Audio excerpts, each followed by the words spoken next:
Sekarang kita berpindah kepada mencari faedah. Faedah yang kita ambil daripada 5 ayat ini, yang pertama, boleh nombor 1, Qaf wal Qur'anil Majid, demi Al-Quran yang sangat luas maknanya, tinggi kedudukannya, banyak keberkatannya. Jadi itu makna Majid, Al-Majdu dengan makna sa'atul awsaf wa azamatuha, besarnya sifat-sifat dia dan agungnya kedudukan dia. Jadi Quran ni kenapa layak disifat dengan nama Quranul Majid? Kenapa? Sebab dalam Al-Quran mengandungi ulumul awwalina wal akhirin. Mu nak tahu tentang kejadian awal dunia, tengok dalam Quran. Nak tengok apa yang berlaku lepas pada ni, tengok dalam Quran. Nak tengok apa yang berlaku sekarang, tengok dalam Quran. Maknanya ilmu Quran tu ilmu awal, ilmu akhir. Kalau Quran tak beritahu pada kita syurga neraka, mana kita nak tahu? Benda tu tak berlaku lagi. Nabi pun 1400 tahun dulu cerita kepada orang.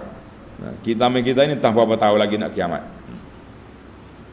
Kemudian Majid dia ni sebab bahasa dia sangat tinggi.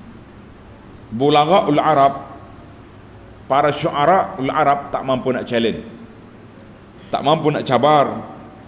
Ahli-ahli balaghah, ahli-ahli penyair, sastrawan lemah belaka. Orang panggil tersungkur belaka di hadapan Al-Quran, tak boleh nak bangkit, tak boleh nak lawan. Maka Quran Majid mempunyai kedudukan yang tinggi, kedudukan yang mantap. Maka kata di sebahagian ulama kata Al-Majdu sifatul azamah was sultan, keagungan, kekuasaan, tak boleh lawan. Alhamdulillah.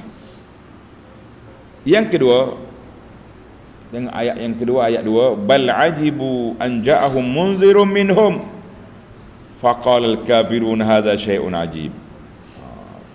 Dia kata puak-puak kafir ni, mari nak rasul ni orang kita juga, ini benda pelik lah.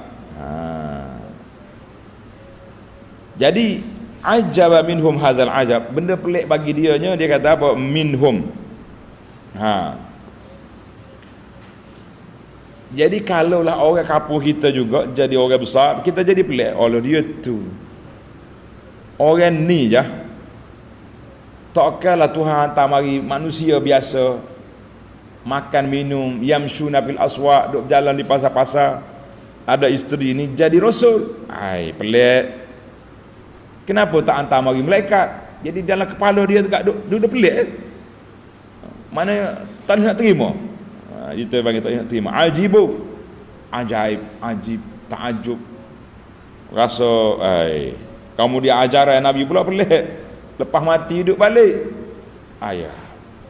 Lepas jadi tanah boleh hidup balik. Ni macam manalah Muhammad. Dia kata kita tak ada masalah dah, sebab kita yakin, kita percaya dengan apa yang disampaikan oleh Allah Azza wa Jalla, yang dibawa oleh Nabi sallallahu alaihi wasallam.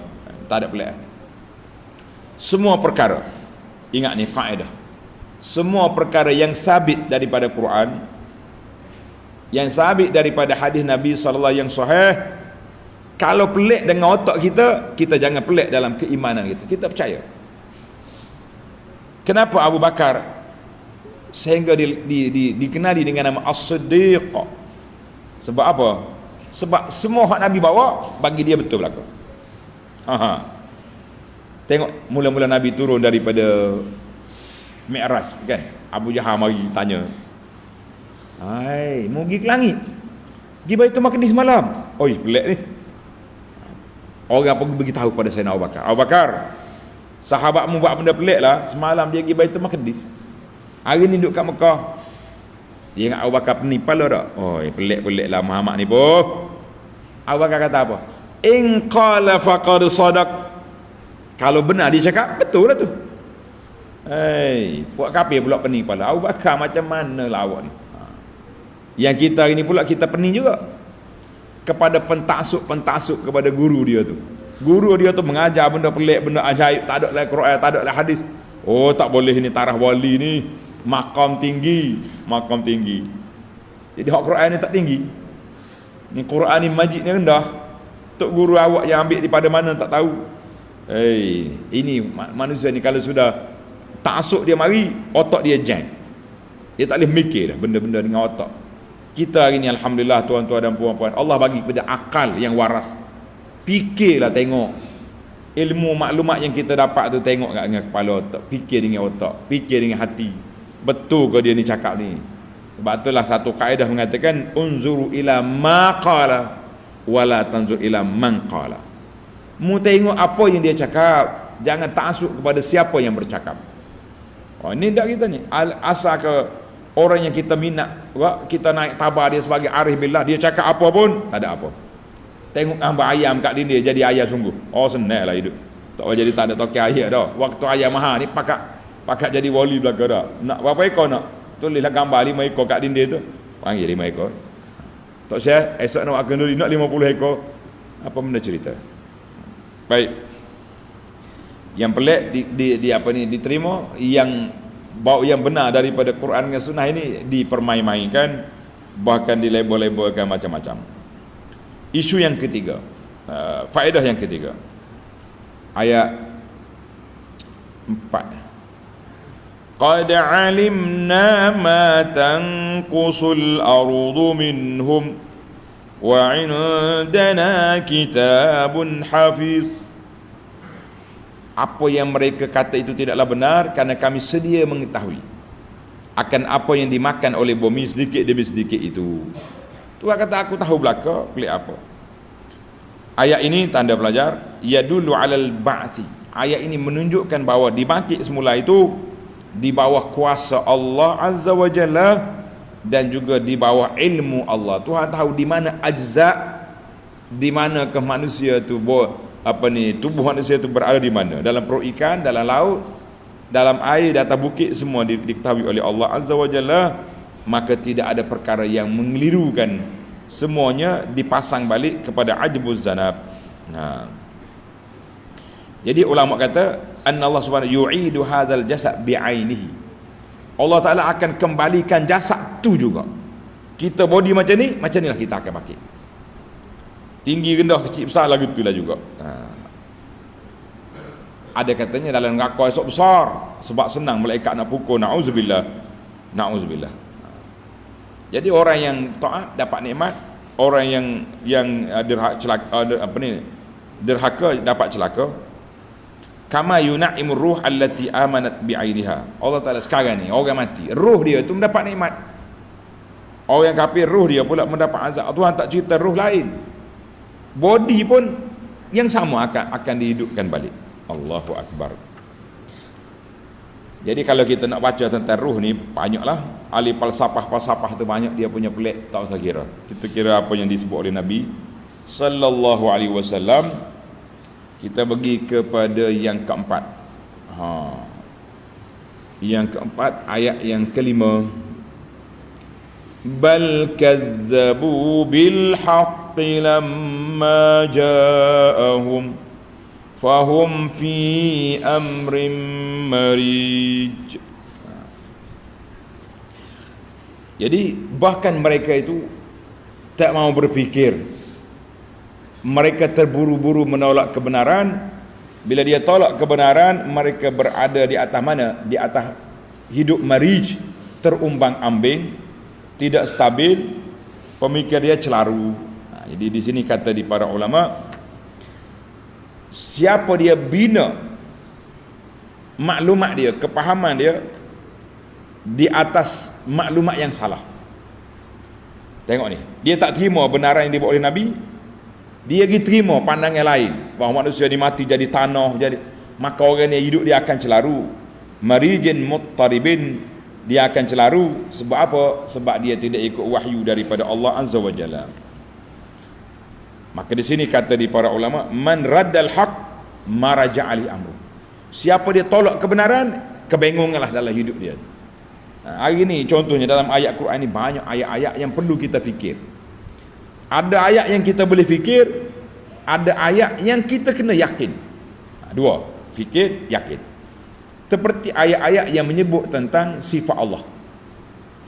Kalau kita fikir, tak boleh ni, Allah Ta'ala tak sama dengan makhluk. Kalau kita isbat sifat ni jadi sama, kita kata tak.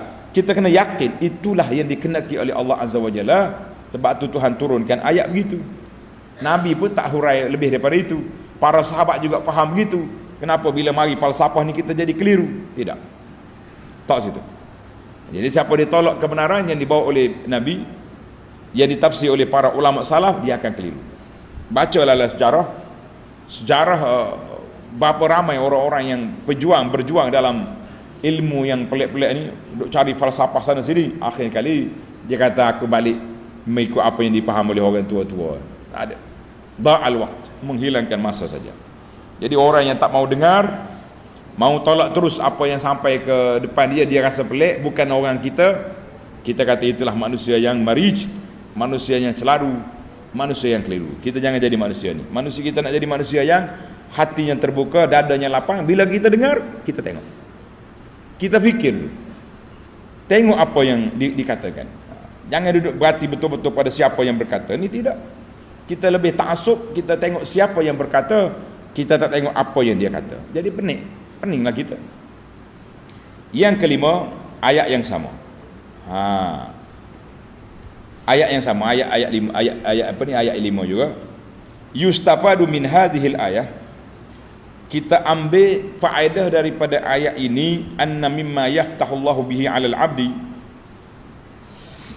mana-mana orang yang Allah Ta'ala nak buka kepada hamba-hamba dia untuk mengetahui hukum-hukum syarak, mestilah seorang itu musaddiqan muqinan. Dia kena yakin, benarkan apa yang diajar oleh Allah, yang diajar oleh Nabi sallallahu alaihi wasallam. Kemudian dia yakin Allah Taala akan buka ke dia pintu-pintu keyakinan.